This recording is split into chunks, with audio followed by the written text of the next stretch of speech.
So today I'm here to tell you about an exciting opportunity, and that opportunity is for you to join us and Barrett Fair this Fairtrade Fortnight. And if you haven't heard of Barrett Fair, it's Fairtrade Fortnight's campaign focused on tea, which we launched on International Tea Day back in May. So why tea? Why is the Fairtrade Foundation focused on tea this year, and will be in the future? Well, tea really does have the potential to change lives. It can contribute to rural development, water access, women's empowerment. But for many of the people growing and plucking the tea we drink, they face many, many challenges. So, just to give you some background on tea, I think we all know that in the UK, we really love a cup of tea. Over 100 million cups are drunk every day in the UK, but too little of that money goes back to the people who grow our tea. And so, since tea first became popular in the UK, has become much, much cheaper, and yet the cost to grow and pluck that tea has been increasing. So today, the average tea bag in a UK supermarket is around 2 or 3 pence, and only 2 to 5% of that money goes to the people that have grown our tea. How the profit is shared amongst tea retailers and brands and tea workers is extremely unequal, and that's because the business models have lowered the cost of production, but at the expense of farmers who and instead it's the kind of big tea industry that dominates.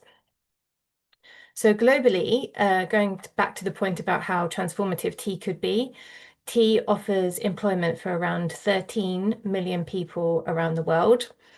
And tea is either grown on large estates or plantations using employed workers or by farmers on their own land. And these smallholder farmers produce around 60% of the world's tea. And yet, unacceptably high number of these people endure unstable work, extremely low incomes and wages, gender-based discrimination, unsafe working conditions, and so on. So that's why Fairtrade Foundation has launched the Brit Fair Tea campaign to promote greater accountability and responsibility in the tea sector. And so all of you on the call today can play a really important role in several ways. So as tea drinkers, we are asking you to join the campaign. We're calling on businesses and the UK government to brew it fair and ensure fair pay, decent working conditions, and job security for the people who grow, pick, and process our tea. And through this campaign, we've really highlighted 3 core issues for tea farmers and workers. Number one, they do not earn enough money to pay for a decent standard of living and therefore able to access food, education, and healthcare for all members of the family, nor in fact practice sustainable agriculture. Number two, they're not working in safe and dignified circumstances for many of them, and many of them face discrimination and harassment. And thirdly, climate change is having a real impact on them and their ability to grow and pluck tea, but also the impact of extreme weather events in terms of their kind of future livelihoods and health. So if you would like more information about any of this on the reality for tea farmers, you can read it in our Barrett Fair report, and I'll add a link to the chat in a minute. As part of the campaign, we're asking the UK government to introduce a new law which will ensure that businesses in the UK behave responsibly. So this is a human rights and environmental due diligence law. And this law would mean that companies would have to take action to reduce the risk of things like child labour or forced labour. We're also calling for this law to ensure that companies have to pay a fair wage or income to the farmers and workers so that they can achieve a living income or wage. We've launched a petition towards the government, calling on them to introduce this law. We've been really, really busy over the summer, taking the petition out far and wide.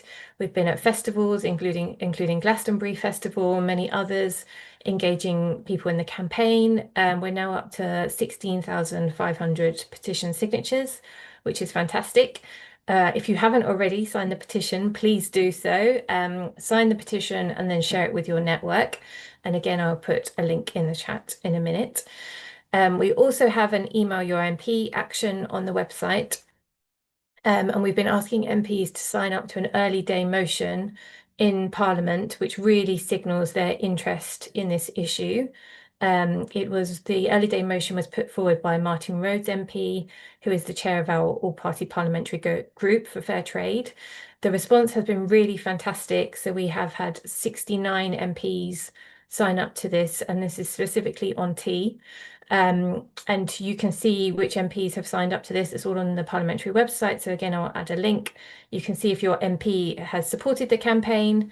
But yeah, it's really important that they do, because actually the feedback we've been getting from the UK government is that this campaign is being noticed by the government.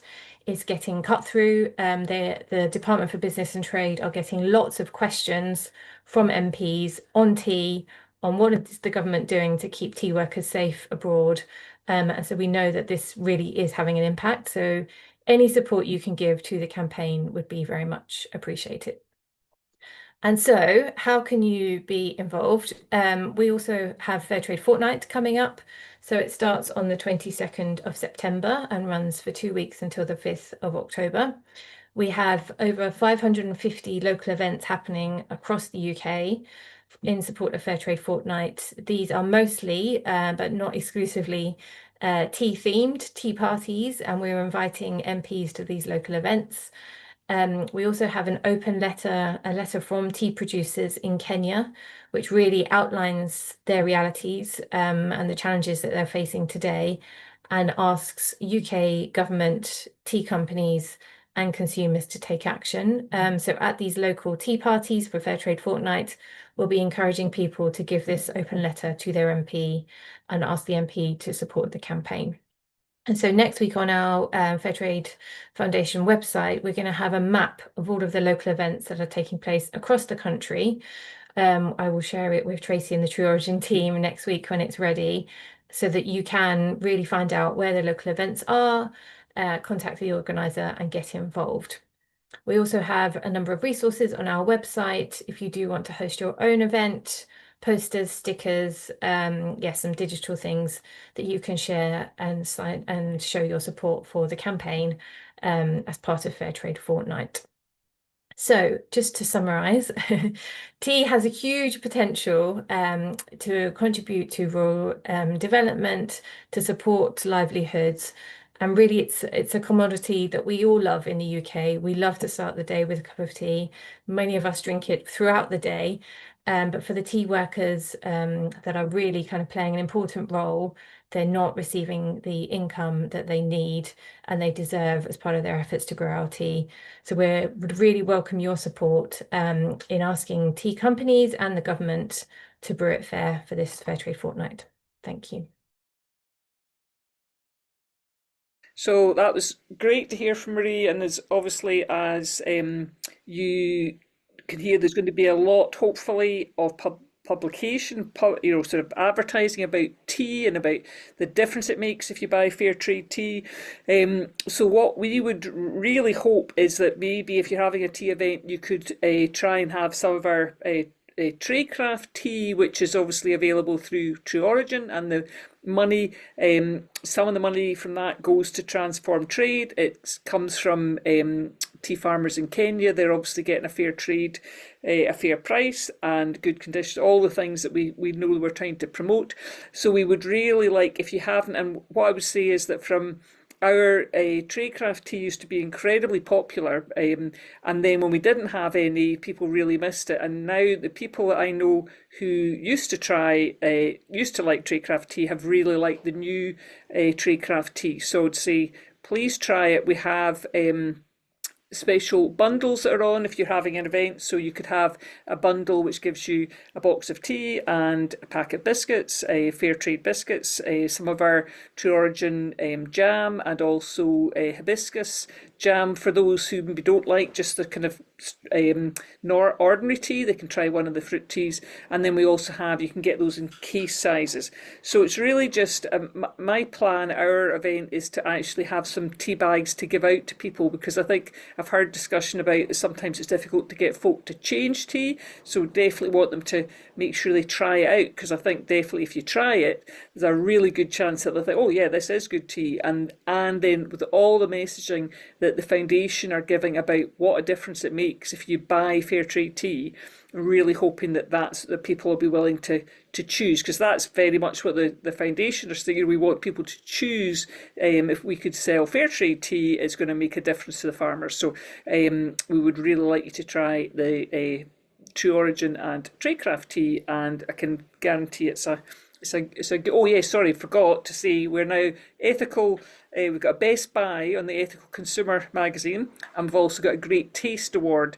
So those are things that are going to go on our boxes when we've used up our current packaging. So, oh, and there's somebody in the chat saying that it's great to have the mixed packs of the fruit and herbal teas. So that's something that we've just introduced, that you could get a case of with the three different herbal teas instead of having to buy a case of just one kind. So that's Karen saying that she's really enjoying that. So anything else, Tracy, or is that everything? I think that's it. So yep. Thank you very much, Karena. I realise we've actually gone slightly out of order, and it was meant to be Louise after Marie. So sorry, Louise. And would you like to update us? Louise is the new chief exec of Scottish Fair Trade, not so new now, but Martin Rhodes, who was mentioned earlier as the chair of the all-party group, was, as many of you will know, the chief exec of Scottish Fair Trade for a good number of years. Louise, I think, was it last October, November that you started? November. Nearly a year. And really excitingly, in Scotland, we've recently held, the forum has recently hosted the International Fairtrade Towns Conference. So hopefully Louise is going to give us a bit of an update on that. I heard a tiny bit at our board meeting on Monday, and it sounded like an amazing event. So yes, if you'd like to tell us about that and Fairtrade Fortnight from Scottish Fairtrade's point of view, that would be great. Thank you. Hi, everyone. Good to see you all. So yeah, as Tracy mentioned, we were really delighted to host the International Fairtrade Towns Conference in Edinburgh the weekend before last. I think there's a few people on the call that were there. And so this is a conference that's held in a different city each year. So last year it was held in Cape Town, and this year it was held in Edinburgh, thanks to the Edinburgh City Fairtrade Group, who had the vision that Edinburgh could host it. I think 2.5 years ago was when the seed was planted, and Scottish Fairtrade were really happy to work with them on developing the conference. So we handled the programming and the administration, and we welcomed around 250 campaigners from over 25 different countries, lots of European countries, but we also had people from South Africa, Ghana, Peru, Japan, Korea, various different places. So it was really wonderful to see them all in Edinburgh. And we had a fantastic mix of a social programme. So we had lots of great events to showcase the best of Scottish hospitality, and 2 full days of conference sessions. For me, the most powerful moments came from the personal stories of some of the speakers that we had that came from the Global South, working in fair trade communities. And I'm sure people on this call will have heard directly in the past from speakers in similar situations. And it's just so impactful when you hear the power of fair trade and what it's doing for people's lives. So we heard from Samuel, who as a child, he was in child labour, and he was freed from that and given an education, and he's now a cocoa farmer. We heard from Teresa, who was widowed, but then was trained as part of Fairtrade Africa's Women's Leadership Programme, and she's now leading a cooperative and providing for her family. We heard from Felix, who was a really enthusiastic, dynamic young person, a self-proclaimed global fair trade icon, which was a fantastic term. I think we had lots of those at the conference, which was really good. But he was once excluded from school, and he's now inspiring others as a community leader. He's a fair trade ambassador. And he said fair trade isn't just a label, it's a life-changing movement, which is really powerful. And I think there was a real spirit of that sense of building a movement together, a global movement over the weekend. We also heard from some youth campaigners. There's some great work going on across Europe, lots of initiatives that we'll be considering replicating, and lots of passion and creativity to shape the future of the movement. And the theme of the conference was how local fair trade action can connect to the Sustainable Development Goals. And I don't know how familiar people are with the goals, but the 17 goals, one of them is about responsible consumption and production, which is really the sort of obvious fair trade goal. But we also heard from Christina, a jewelry maker from Peru, who talked about her project, which is part of Just Trade's jewelry initiative. And she talked about all the different SDGs that they cover. So no poverty, education, gender equality, reducing inequality. So it was really great to hear all the different things they're doing across the SDGs.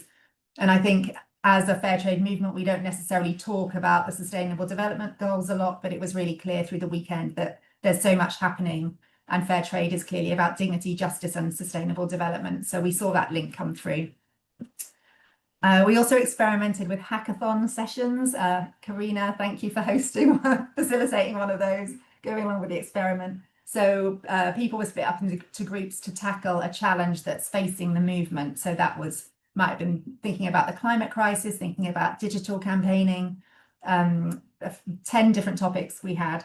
And we're going to reflect on the findings of those hackathon sessions and host an online gathering in December to evaluate and think about next steps, because there were some really good ideas that we might want to collaborate together to move forward. And that will be an open event, so people on this call would be welcome to come along. I think one of the best outcomes as well was the sense of community that the conference created.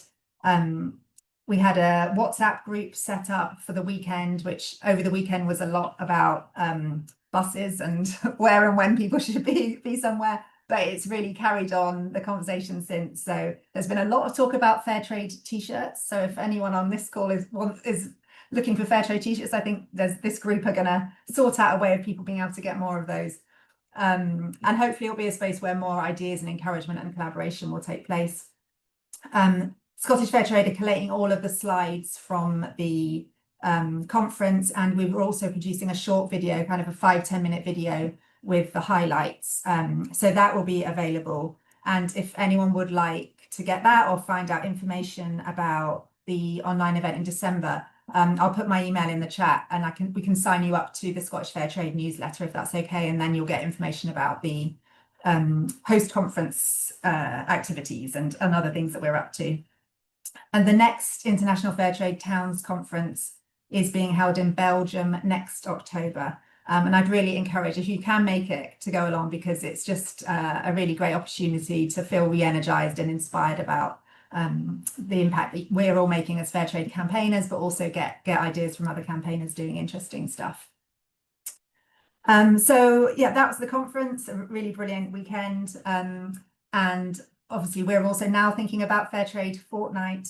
As some of you might know, Scottish Fair Trade's new strategy, which is available on our website, is very much about thinking about engaging younger people in the movement and how we can really generate interest amongst the future generation of fair trade campaigners. So we've been thinking about how we can follow the tea theme, the Fairtrade Fortnight's tea theme, but try and connect with younger audiences. So we're encouraging our local groups and our university groups to set up bubble tea stalls. I actually have to confess I haven't even tried bubble tea yet, but we have got the instructions, the recipe, how to do it, some really cool signage.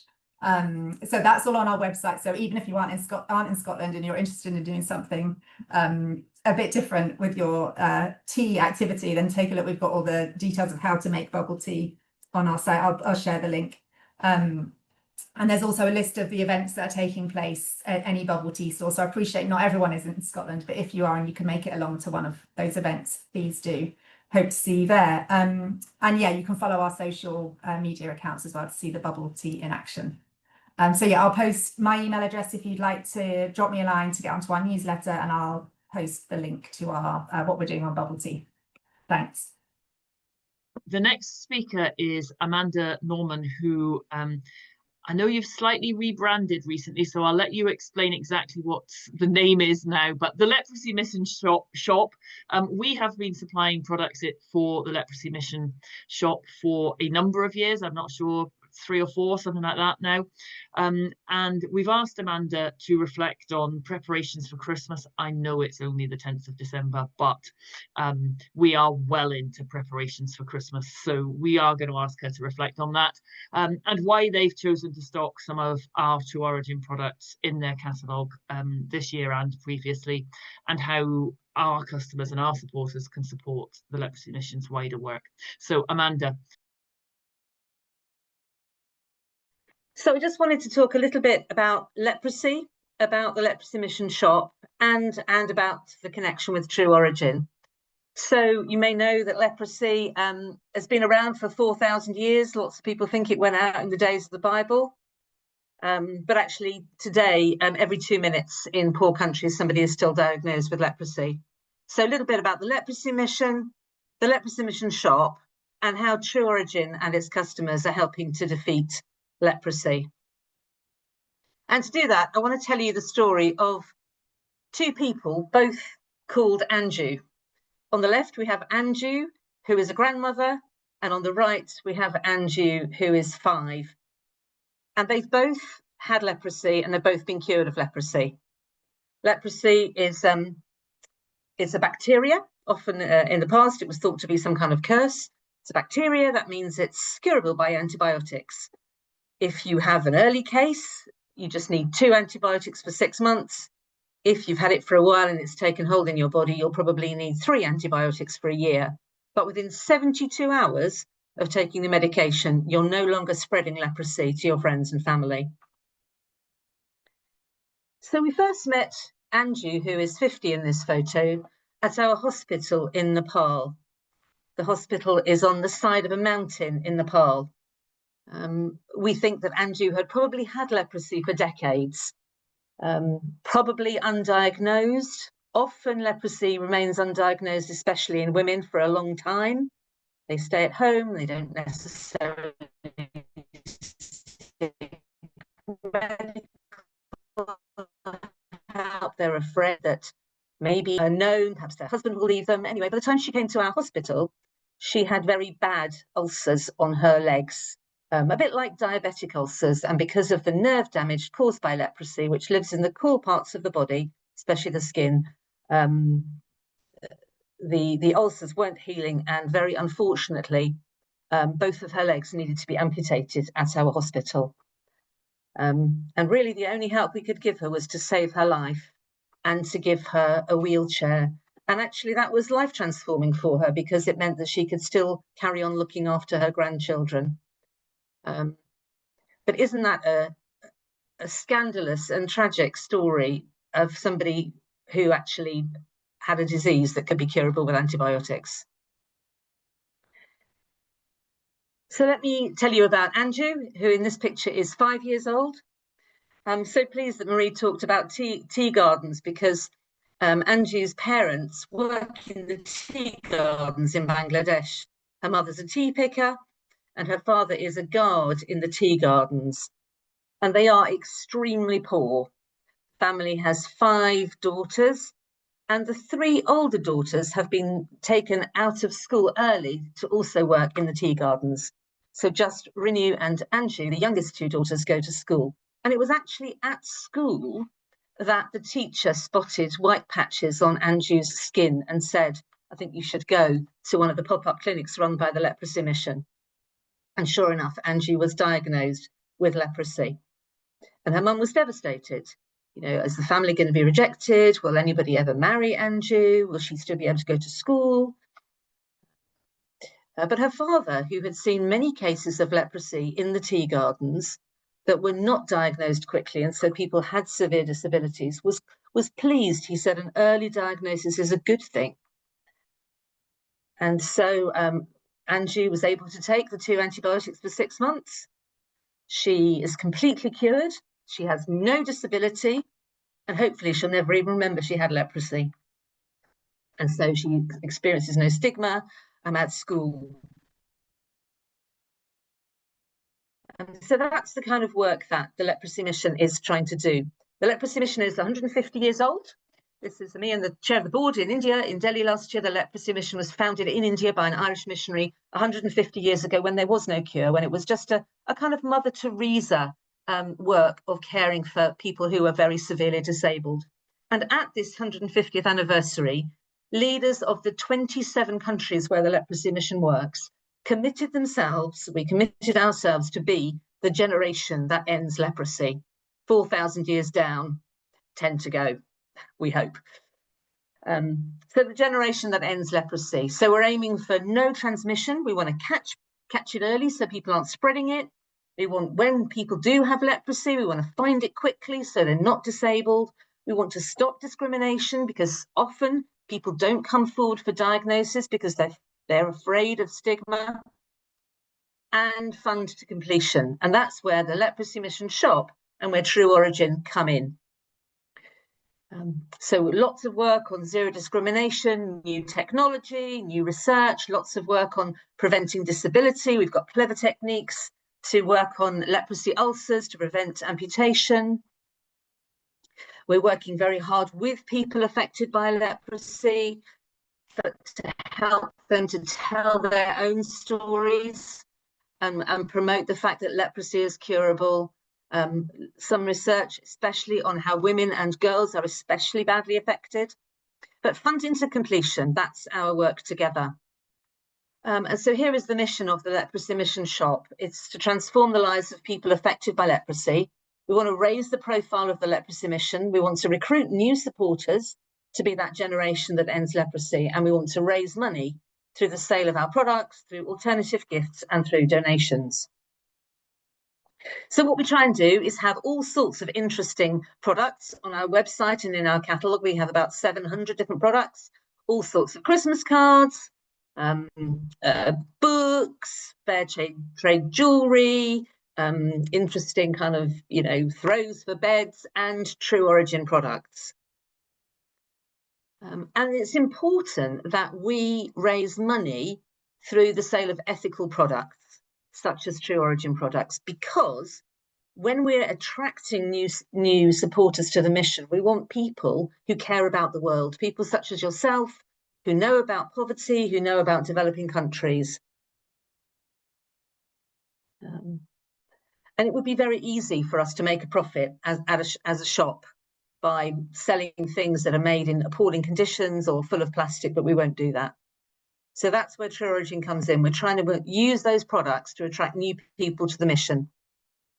And then when they come to the website, they can pay for alternative gifts for people affected by leprosy, to help their livelihoods, to train them, to give counselling. We know there's a very high suicide rate amongst people affected by leprosy. And then they can also add a donation as they check out from the shop website. So last year, that hospital where Anju was treated on the side of a mountain just outside Kathmandu suffered a horrendous mudslide, and one of our colleagues there was killed in a mudslide as his house was sent down the cliff. But actually, through our website, we were able to raise £50,000 in donations as people checked out, putting their True Origin products in the basket. So that's all I have to say. But if you would like to have a look at our products, go to the leprosymissionshop.com. And if you haven't shopped with us before, you can have 10% off. Just so much information and so inspiring. And I think, certainly before I worked with True Origin and therefore came across the Leprosy Mission shop and so on, I don't know if I did think that leprosy was a thing of the past, but it certainly wasn't something that I was aware of was as much of an issue now as it still is. And I guess also how easy it is to treat if you catch it at the right time. It's shocking that isn't available to so many people. I'm going to hand over now to Matt Oliver. Matt introduced himself briefly earlier, but he is going to share a first look at our Christmas range for 2025, and highlighting some new lines, but also some of the products that are back again